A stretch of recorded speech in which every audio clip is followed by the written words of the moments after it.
are here. We've done it. We have made it. Come on in, sit down, relax, take a load off. It is Thursday, July 1st, 2021, currently 7 minutes past the 9 o'clock hour. Whether you're looking at the time on your computer, whether it be a desktop or a laptop, maybe you're looking at the time on your mobile device. Maybe you've got a grandfather clock, otherwise known as a clock. Maybe you're looking at a wall clock. Maybe you're looking at the time on your stove or your micro oven, what most people call a microwave.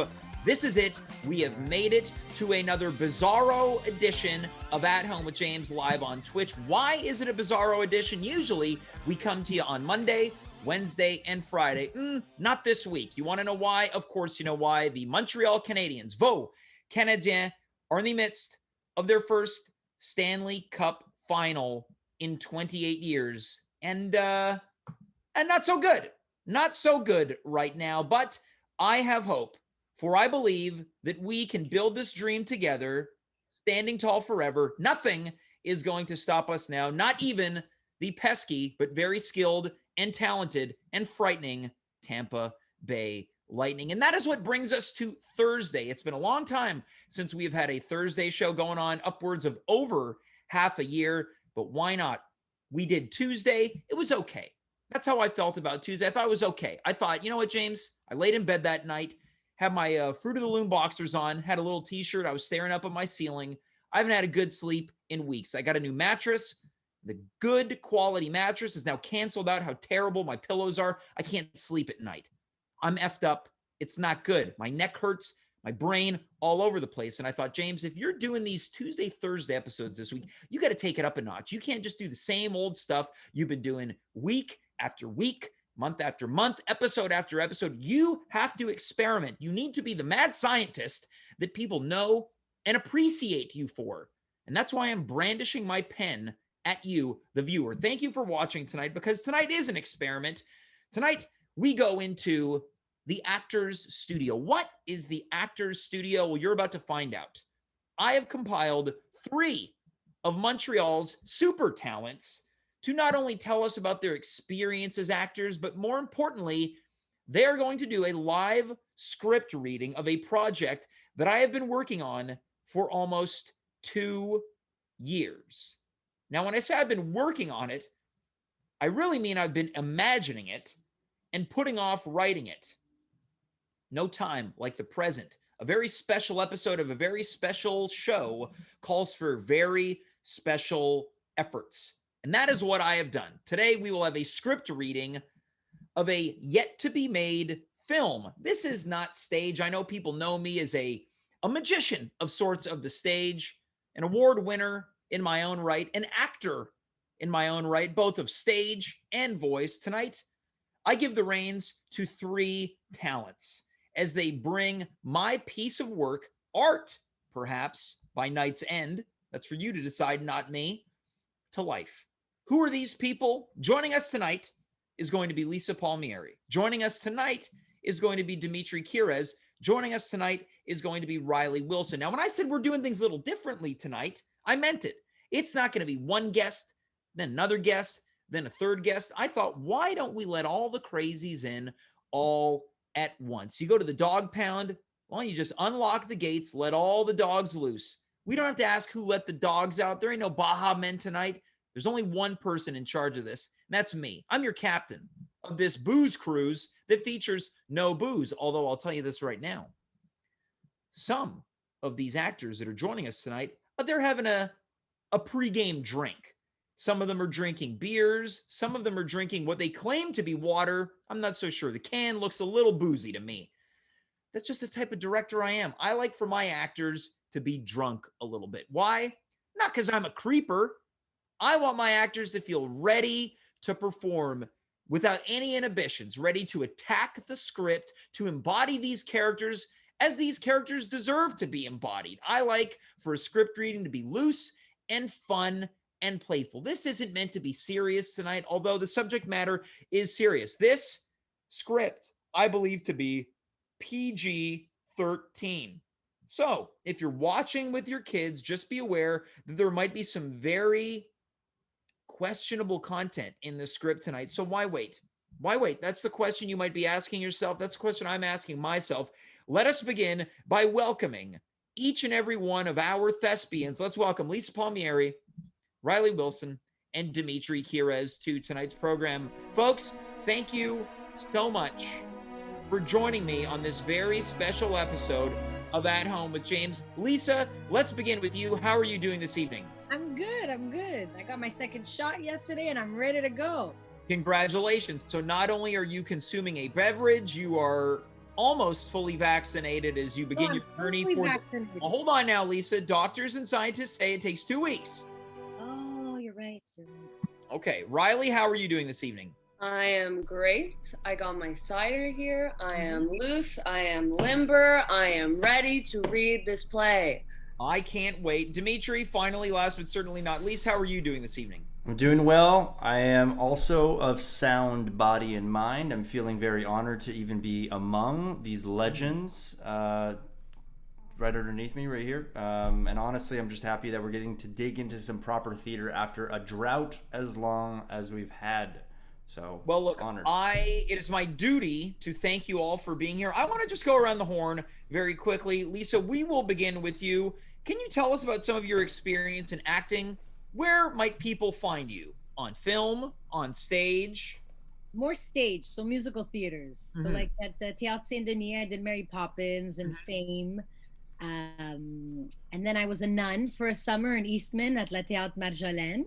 So that was fun. And then I just recently did a TV show in French. Okay, so a lot of Francophone content tonight.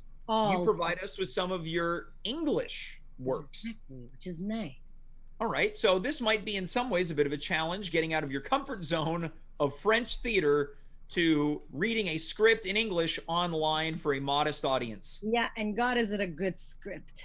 Look, I can't wait for you to bring it to life. Riley, let's go to you. Tell us about some of your acting works. What might people know you for?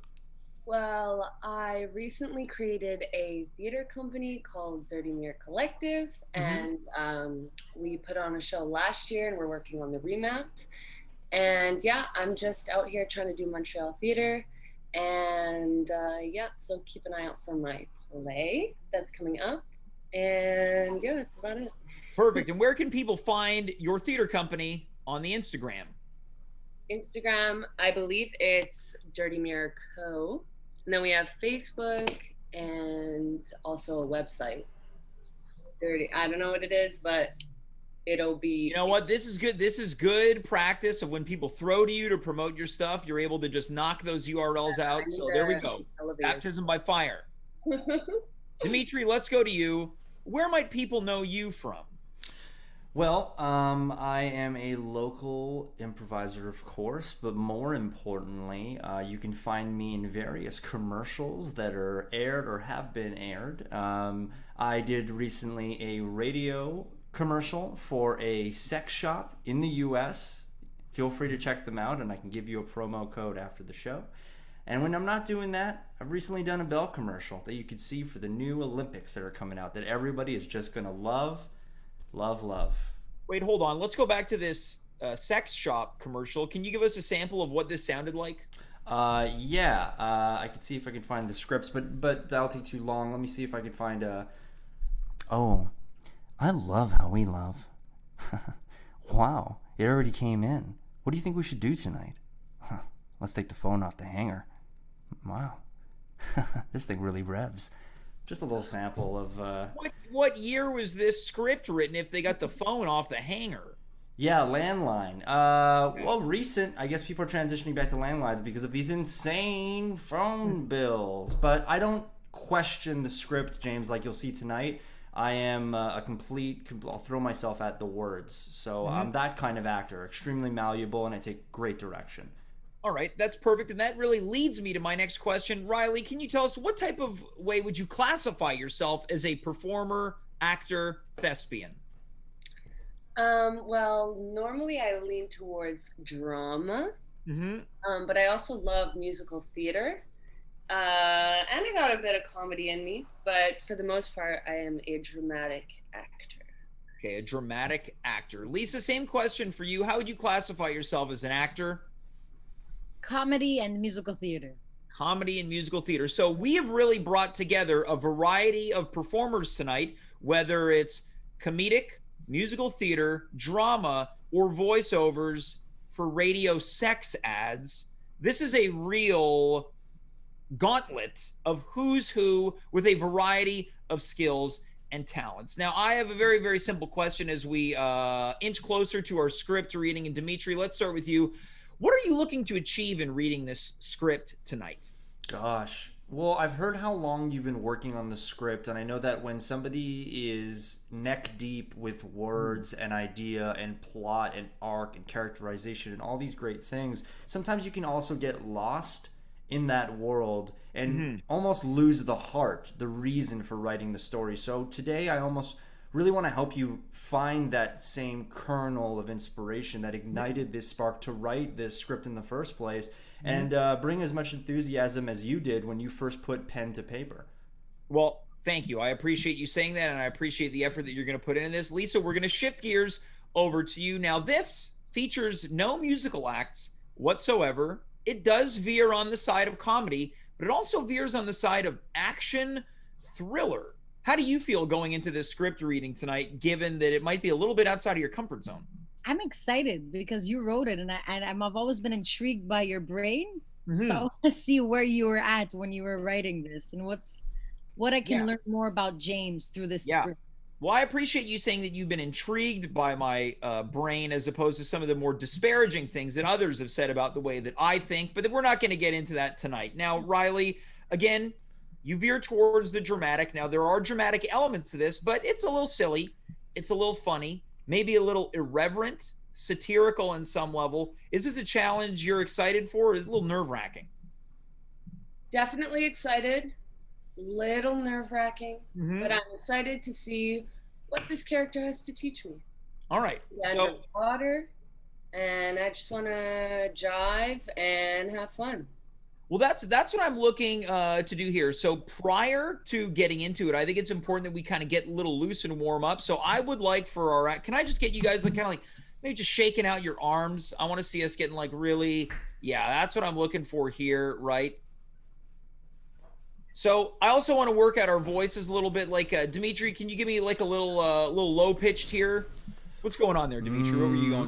I was about to do a back roll. I just think it's really important for us actors to do.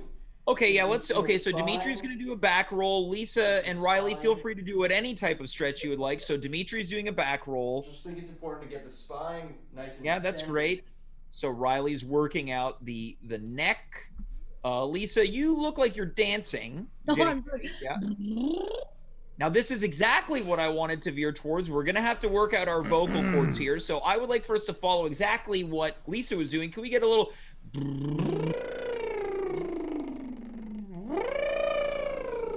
There we go. Can you imagine the people tuning in right now wondering, hey, this isn't the same old at home that I'm used to? No, tonight we're working on something called art, folks. So get ready here.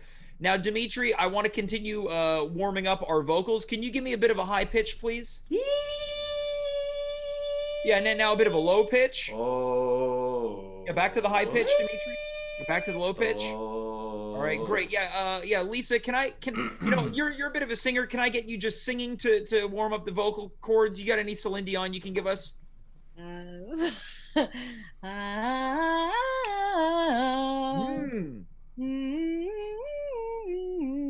And now how about just a little bit of Celine Dion?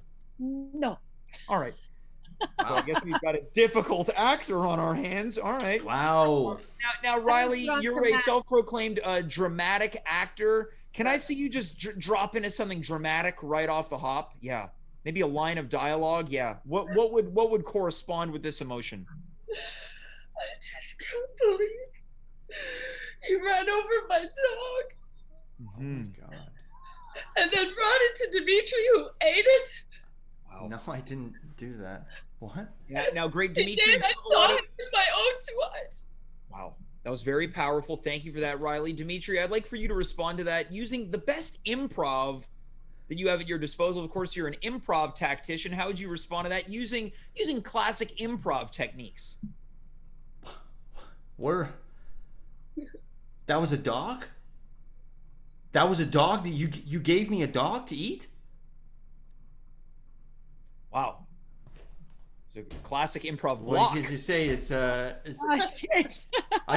you said to go with Lisa, we're gonna round things out with you. You are well versed in French theater. Can you give me some French dialogue just so we can see your range? N'a pas mangé ton chien. Non, non, non, il n'a pas mangé ton chien.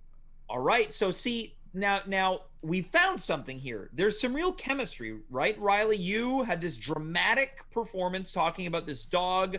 Dimitri, you used some improv to make it lighthearted. And then Lisa, you used not only your French performance history, but also your musical history to bring it all together. What we found right there, actors, is what we call an arc, right? I believe that despite the fact that we are in 3 different locations, 4 if you include me, we've really built some chemistry here. So why waste any time? I think it is important that we go to the script reading. So for people who don't know, I spent the past 2 hours writing a portion of this script, 2 hours prior to going live on this show. I've sent the script to our 3 actors, Lisa, Dimitri, and Riley. They are going to perform this script to the best of their abilities. They have had very little time to live with and get acclimated to the words on this page. Now, not only for their benefit, but yours, I'm going to give you a breakdown of what this script is. Now, if you'll indulge me, it is very simple.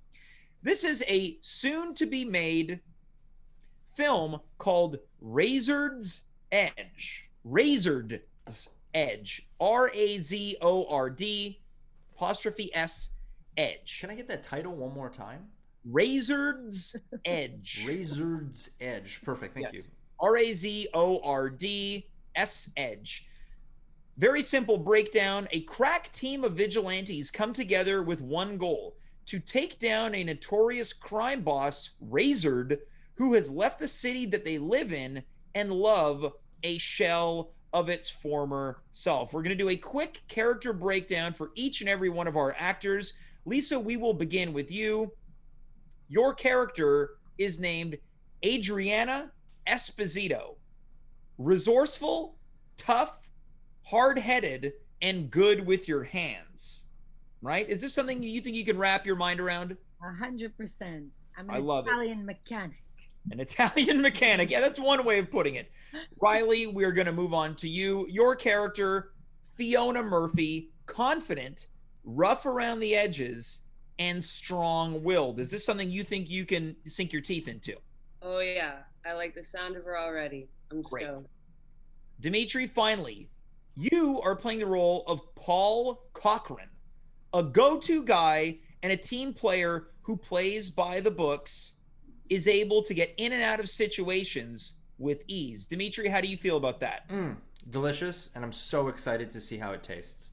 Great. Now, I do want to acknowledge what we see on the screen right now. We've got the names of the characters so people at home can watch along. We've got Cochran, Esposito, and Murphy. It is important to also note that the font for Murphy is different than that of Cochran and Esposito. Perhaps that will play a part in this script. So before we begin, I also want to let you know that periodically I may come in and direct, but I do not want you to be deterred. I want to bring out the best of you as you are bringing out the best in the words that are on the page. I will also be reading the actions and stage direction. So the last question is simple. Lisa, Dimitri, Riley, are you ready to read out the 7 pages of Razord's Edge? Definitely. Yeah. Definitely, James. We're prepared. Are there any questions before we begin? Because once we begin, we won't end until we end. Nothing from me. You've given me everything that I need from director to actor, so I'm super satisfied, and you've been extremely communicative. Great. Any other questions or compliments? It sounds like we're ready to go. So let us begin with a live script reading for the first time ever on twitch.tv/@home-with-James of Razord's Edge. Let's begin. Wait, I have to find my place on the page. This is nerve-wracking for me as well. Here we go.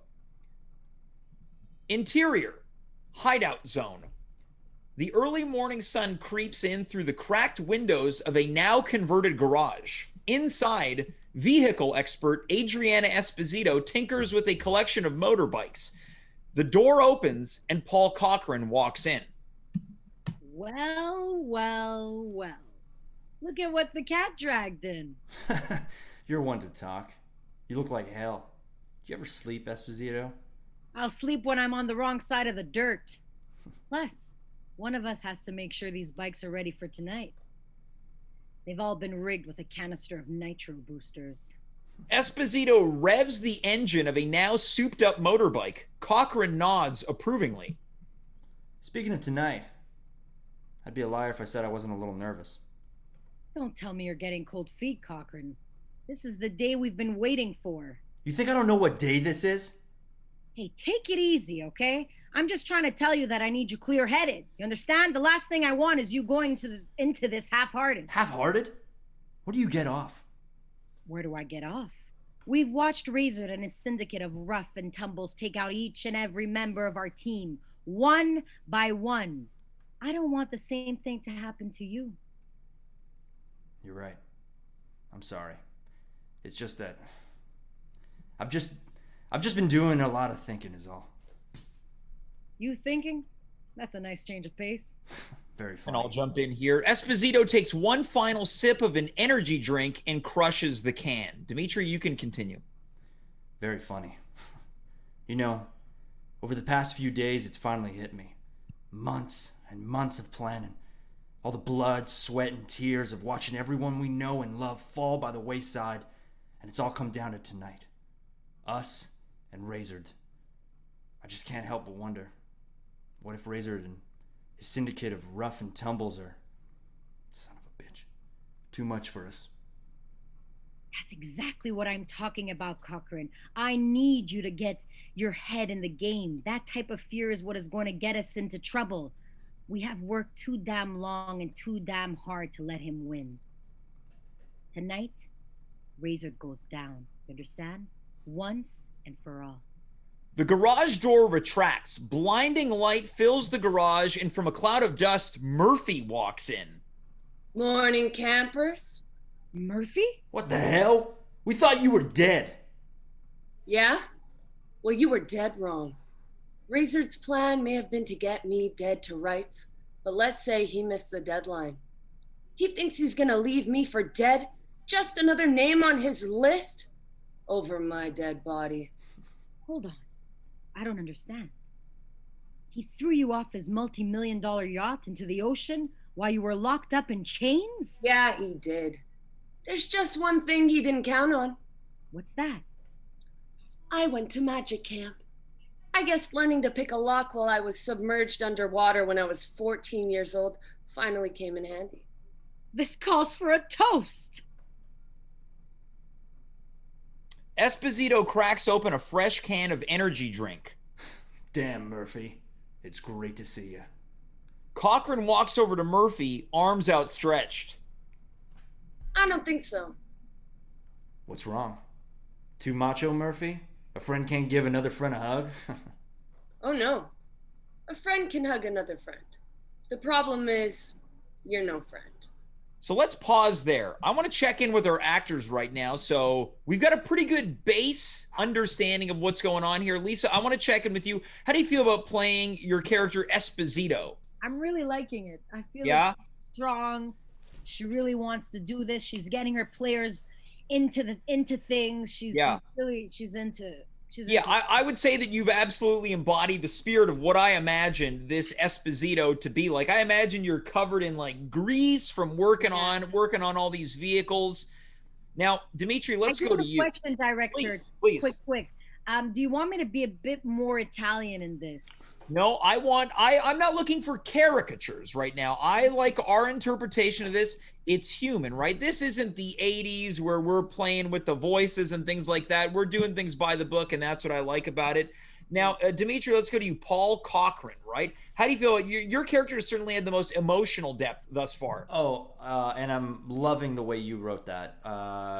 Honestly, it's a master class on writing right now. But I'm sorry. Apart from that, it's so sensitive. The character's so sensitive, and really, there's a lot of heart. But then, and here's what I love about being an actor. I love to be surprised, James. Yeah. And here I am with that last line, that almost cliffhanger. I'm waiting for part 2 right now. So yeah, for you doing this right now, for asking these questions. But I'm so happy to do a talk back. Yeah. But right now, I'm like, whoa! I feel like I have secrets, and I'm really excited to dive into that.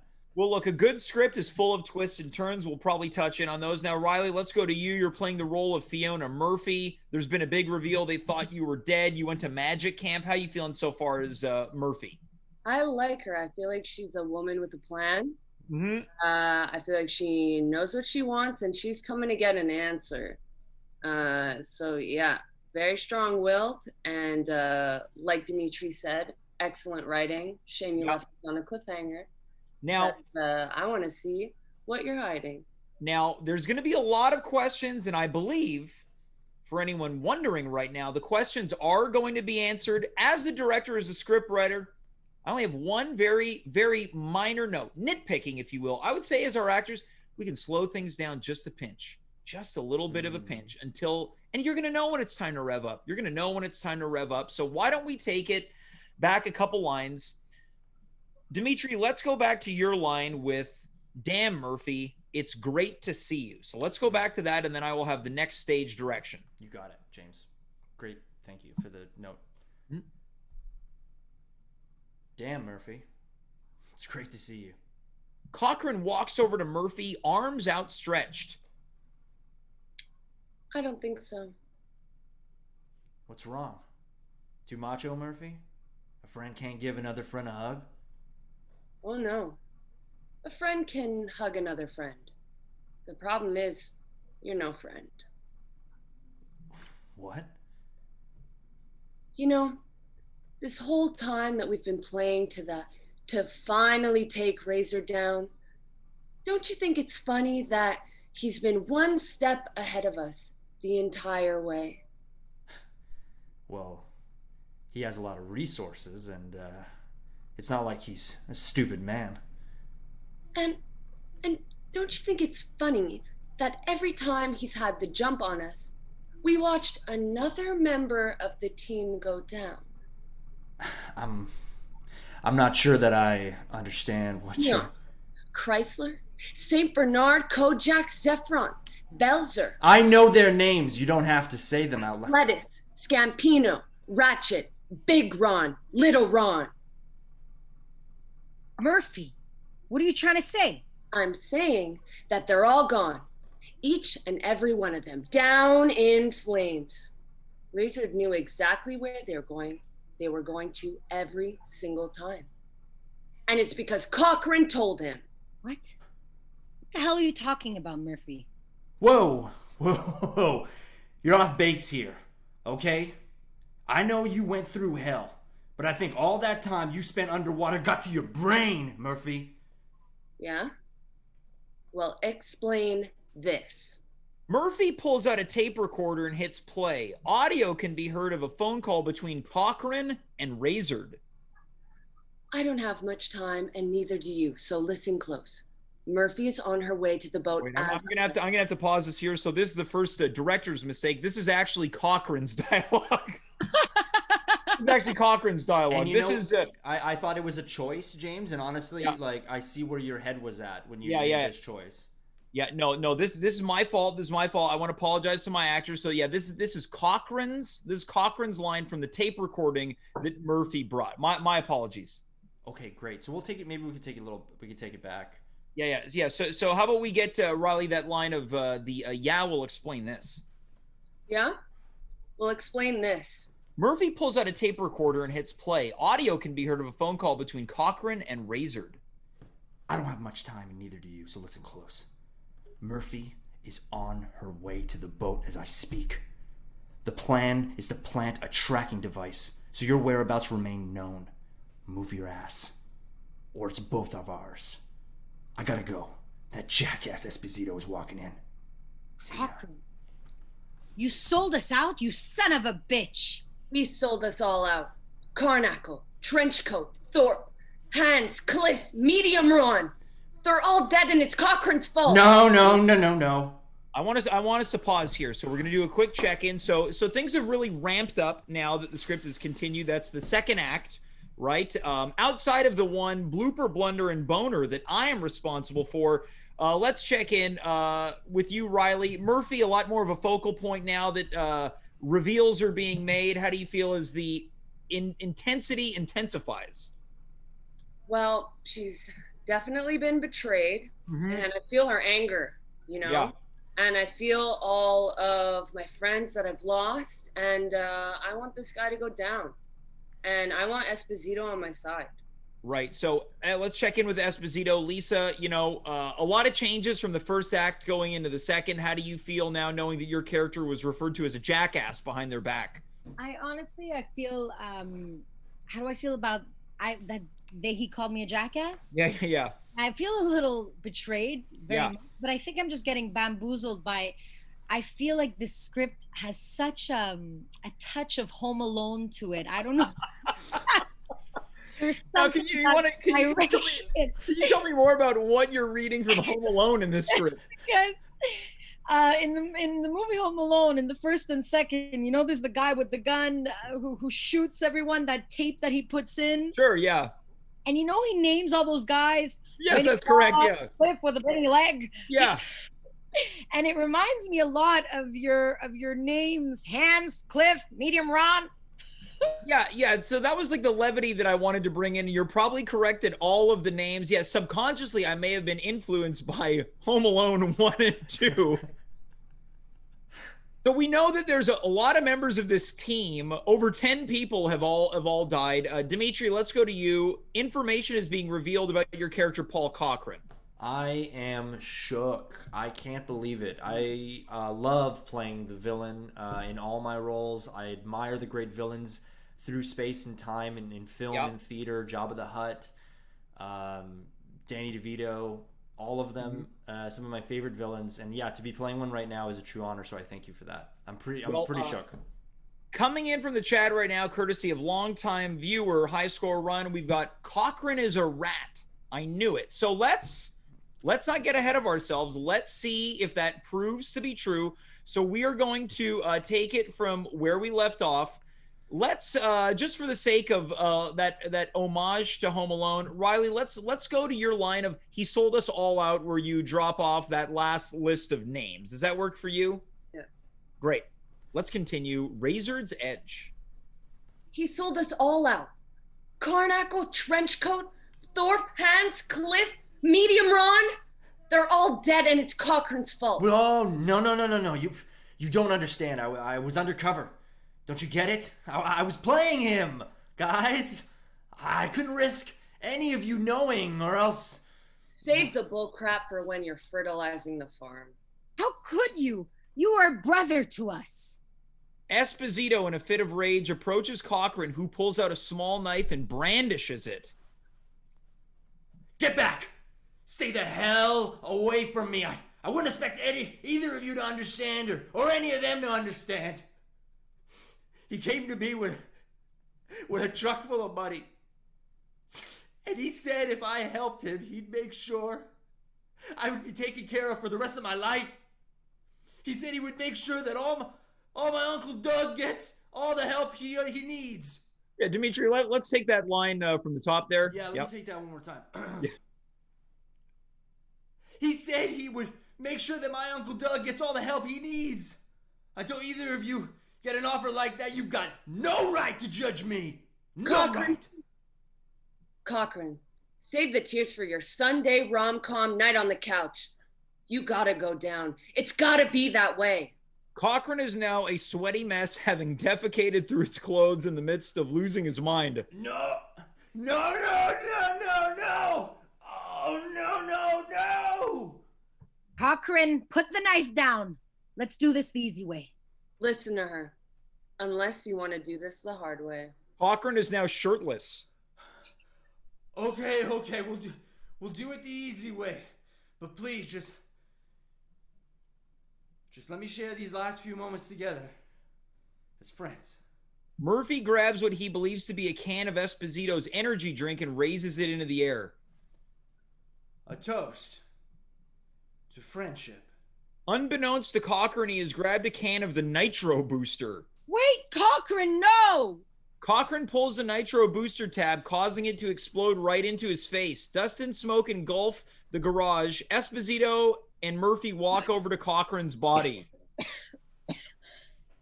I can't believe it. Cochran, this whole time. I know. Esposito leans down, picking up the nitro booster can. I always knew those energy drinks were fucking bad for you. You can say that again. Murphy and Esposito high five. So that is 7 pages of Razor's Edge, right? We know that there was a rat inside the vigilante group.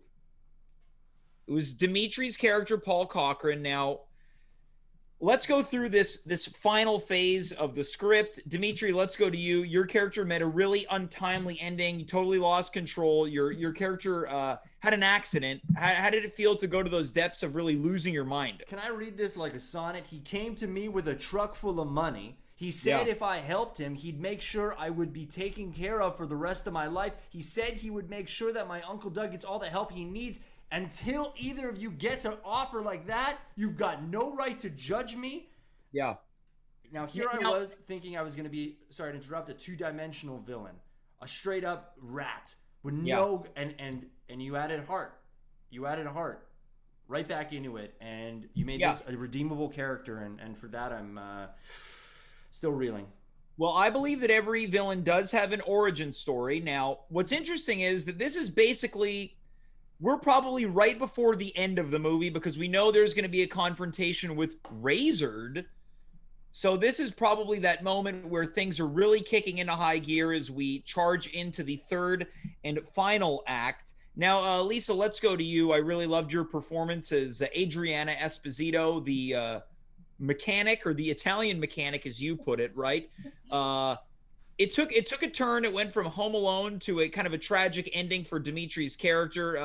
What do you think so far as the script is now over at this point? Honestly, I think it was really, it had everything. Yeah. You're great. Your direction was good. It was right. I was going way too fast, so thank you for that. Yeah, no problem. Uncle Doug just took a turn. Yeah. You know, that was great. Yeah. Like, I didn't hear about Uncle Doug for a long time, and he came back, and it was really nice. The whole thing was just great. I'm loving it. The names, there was so much creativity in your script. There was one name that really came out, it was where is that? I liked lettuce.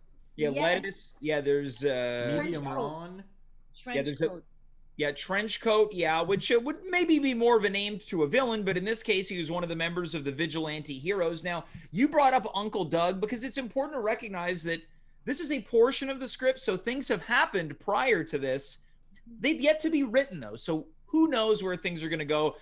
Riley, let's go to you. Murphy was onto something, knew that Cochran was a rat all along, an informant to Razored. How do you feel? It's interesting. I came in seeing red. I was like, Cochran's got to go down. Yeah. But then Murphy actually toasts with Cochran to friendship. Yeah. So you know what? That actually put in a little twist for me. And I was like, wait, Murphy cares. Yeah. Deep down. And you know what?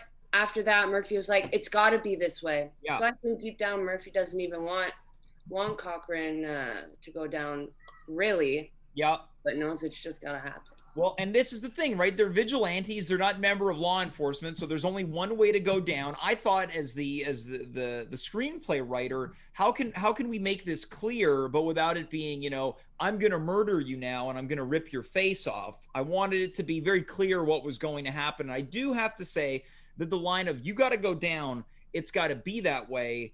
I have to admit that I borrowed from the script from the early 90s film Point Break, starring Patrick Swayze and Keanu Reeves. Mm-hmm. I'm not going to give out any spoilers, but that line is 100% lifted from that film. Mm-hmm. I have an ear for things like that, and I noticed. And great artists, I think Riley said it. Great artists, they borrow. That's right. Well, real recognizes real. Now, look, you all put your heart and your souls out there as performers, and it's only fair if I do the same. What do you think I could do to improve this script, improve this story? I'm ready, willing, and able to receive any notes. When do we get to see the rest of it? No, but That's very kind. but It's in, very kind. yeah, but in reality, it needs a lot of work. Yeah. Okay. Look, that's fair. Yep. Yeah. I mean, I like to give good notes when I read a first script. Obviously, a lot of heart went into this. And yeah, this is a first draft, right? For a first draft, probably not too bad. It's not too bad. I mean, I think every great movie of this genre comes with a lot of death. You also had a signature move here, a character coming back to life. I thought that was very impressive and a great use of the genre's trope. So I think a criticism for me was I'd like to see some of the action. I mean, right now you've laid the foundation, and I know these characters. I feel like I've lived with them my entire life. But I think where you can get into next here, James, is really starting to dig deep in some of those really signature action sequence. I'd like to see some of these characters showing off some of their signature moves in battle. Just out of curiosity, as a thought experiment, what would be a signature move for Cochran, Murphy, and Esposito in battle in that order? Right. So basically coming up with what makes them in the ways of combat. Of course, yeah. Yeah, well, I would say we'll begin with Esposito. I would say there's no nonsense, not a lot of finesse, a lot of like knees to the crotch, elbows to the face once the person is bent over. Maybe taking perhaps a full can of energy drink, smashing it in the person's face, right? Afterwards, crack it open, takes a sip, right? That's what comes to mind for me. Now with Murphy, I'm imagining that this is a person that is trained in hand-to-hand combat, some type of martial arts, whether it's Brazilian jiu-jitsu. I imagine a lot of throws and a lot of tosses. Now, we talked about this off air. I imagine as a moment of finality, stomping on the enemy, their face. Now, when it comes to Cochran, I feel like you need the person who gets beaten up. I think Cochran gets beaten up. I think Cochran is quick to be like one punch to the stomach, and that takes Cochran out. But he slithers his way. So as perhaps maybe a villain is about to take out, whether it's Esposito or maybe Murphy, one of the characters we didn't see, Trenchcoat or Cliff, maybe as that person is being strangled. This is where maybe Cochran comes from behind and hits them in the back of the head with kind of a computer keyboard and has kind of a snarky response, right? That's great. I'm so satisfied with that. Yeah. I mean, yeah, it writes itself. Sometimes when the idea is good, those little writer roadblocks that you run into, well, they solve themselves. Well, that makes sense. Lisa, let's go to you. Any thoughts, notes? Now, you mentioned that it bears a resemblance to Home Alone. Anything else I could be doing or borrowing? Well, I have to say something. A positive note. Yeah. I love that you put a lot of sensitivity to these characters. Like although Esposito is super tough and everything, she still doesn't want, Cochrane to Cochrane. His code name, maybe. His code name, Cochrane. Yeah. To grab that canister booster nitrate thing. So.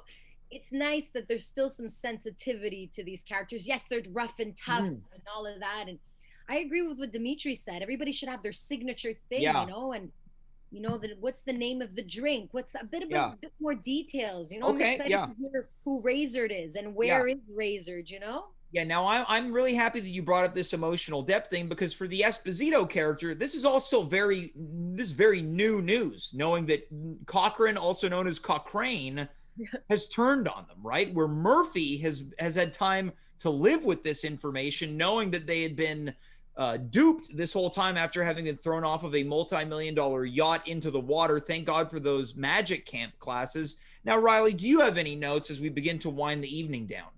The only thing I'm left wondering is what is the relationship between Murphy and Esposito? Yeah. I want to know more about that. Yeah. So, because I feel like we got a lot of Cochran. Yeah. But yeah, I'm like, what is their relationship like? It'd be interesting. This is what I imagine now. I imagine it's the two sole survivors of this group of vigilantes. Everyone has been knocked off one after the other. And now we know that it's up to Esposito and Murphy to go take out Razored. I think that's where you see these two people coming together to truly exemplify what it means to be a team to take out Razored. I think that's where their true bonding really begins. Right. Mm-hmm. That's so great. Yeah. You That's should make a whole Excellent sequel work. with this. You know, Now, like, have us come back for this whole. yeah, maybe Gonna be dead, but maybe I'll write the first scene from the film. yeah. Maybe there'll be maybe we'll see trench coat. Maybe we'll see lettuce, Carnacle. There's a variety of characters that we Wanna see didn't. the Maybe Rons. we'll never see them. Right? There's so many. Maybe we need to see the first scene from this film in order to really get a grasp on what's. Maybe we're just going to see this film out of order. And that's great nonlinear storytelling, in my opinion, and Yeah. and something that's not often you see in this genre. So I commend you for even being so brave to even attempting something like that. It's Well, I appreciate that. You know, going into this with a sense of bravery is not what I was looking to achieve, but I'm glad that I can. Yeah. Now, let's quickly round things out. Lisa, what would you like to see as maybe some finality to this script? How do you think this ends? Because look, the end hasn't been written. I have no ideas. How do you imagine? This is the better question. I want to see how we all imagine this film ending. Lisa, let's go to you. How does this movie end? Well, you put so much mystery in this script. I feel like some of their surprise is gonna happen. No, Yeah. like maybe Cochrane will come back. You know, you don't know. He'll come back from the dead. Yeah. It's possible. You know, it could be a whole conspiracy that it wasn't. Yeah. You don't know. You don't know, right? All we know is that a nitro booster can exploded his face. Now, Riley, let's go to you. How do you think this movie ends? Again, I don't know. Definitely a twist. Mm-hmm. And I also think that there's something under maybe Esposito's hat that would be cool to see. Yeah, maybe a little twist and turn for that character. Maybe she wins it all. Who knows? Okay. Maybe her and I actually don't form that bond. Oh, okay. So maybe there's some tension along the way because this Murphy character is probably a little wary, right, of being screwed over again. Okay, that's very interesting, right? Now, in my brain, Esposito is trustworthy. It's just me, though. Who knows what happens, Dimitri? Character, I don't trust anyone. As we begin to wind down, how do you imagine this ends? I'm going to say something outrageous. Please. There is no Razord. Razord never existed, and I'll tell you why. Their handler, who I don't know if you wrote this in yet, but maybe you could, a la Charlie or Bosley, their kind of handler that gave them the job in the first place to take Razord down, concocted him. Why? Yeah. Because it's got commentary on the U.S. military creating invisible enemies in order to get funding. Whoa. Yeah. Yeah, that's interesting, although Cochrane leaves a voice message for Razord. I guess you're saying that's another twist. Could be a twist. Well, I will tell you this right now. In my brain, there is a sequel. There is a Razor's Edge 2. I know that. I know that there is. This is a 2-movie experience.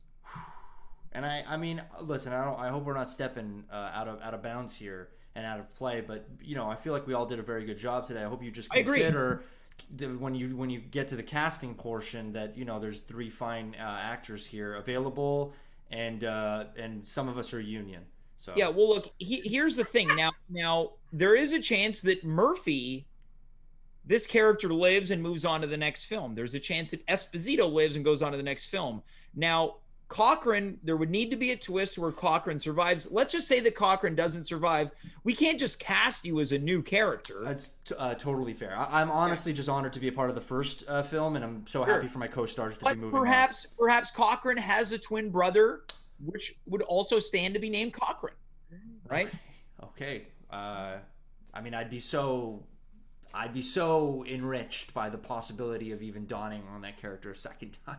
It'd be crazy. Well, look, I feel enriched having all 3 of you don tonight's characters. Before we say goodnight, do you have any words of inspiration for would-be actors or aspiring actors looking to break into the field so they, just as you did tonight, can one day do a script reading for a script that is not even 1/4 written, and it was written 2 hours before the script reading to be performed live on the internet? Any words of inspiration? Riley, let's begin with you. I'd say fight your fears that hold you back. And yeah, just keep going, put your head down, work hard, Yeah. and you end up here Yeah. among the stars. Great. Dimitri? I'd say, look, Ma, can you see me now? I'd say, everybody, breathe. It could happen to you too. You could be doing this too one day. Relax and look inside. You have everything you need. It's already there. Trust your instincts. There is no formula for this. Relax and just enjoy the ride. And one day you could be on show 2 ripping it up like we are right now. Right? All right, let's see if Dimitri's left anything for Lisa to say. Lisa. I got nothing. Yeah, no, you do. Push through. Push through. You're an actor, Lisa. Just believe. Just believe. Well, look, Lisa, Dimitri, Riley, I want to thank you so much for being part of this once-in-a-lifetime episode. And you know what? We said it a couple moments ago. Perhaps we're going to have to come together again to read out further portions of Razor's Edge, and maybe even one day, as we cross the Rainbow Bridge, Razor's Edge 2. Thank you so much for being here, and have a good rest of your Thursday. Folks, that was Riley Wilson, Lisa Palmieri, and Dimitri Kyres. I mentioned it, a once-in-a-lifetime episode of At Home, live on Twitch. Wanted to change things up tonight. We wanted to put the dice in our hand, give them a shake, maybe a little blow for good luck to see what happened. I'm very pleased with the way tonight turned out. Sometimes I'm hosting this show, an hour goes by, feels like it took 2, 3, 4 hours. Tonight, like a flash. And when it goes by fast, it usually means you're having fun. And I hope you had as much fun as I had tonight watching these great actors, these Montreal super talents, bring this truly atrocious script that I wrote to life. Because without the actors, well, there is no film, there is no movie, there is no television, there is no stage, there is no performance, there is no art. But without you, the audience, there is no At Home. And with those words, I bid you good night. I am James. You are you. We were here. Good night. Goodbye. Farewell and be well. And we will see you when we see you this coming Tuesday, or maybe even for a Saturday surprise. Stay tuned for all the info. Until then, goodbye.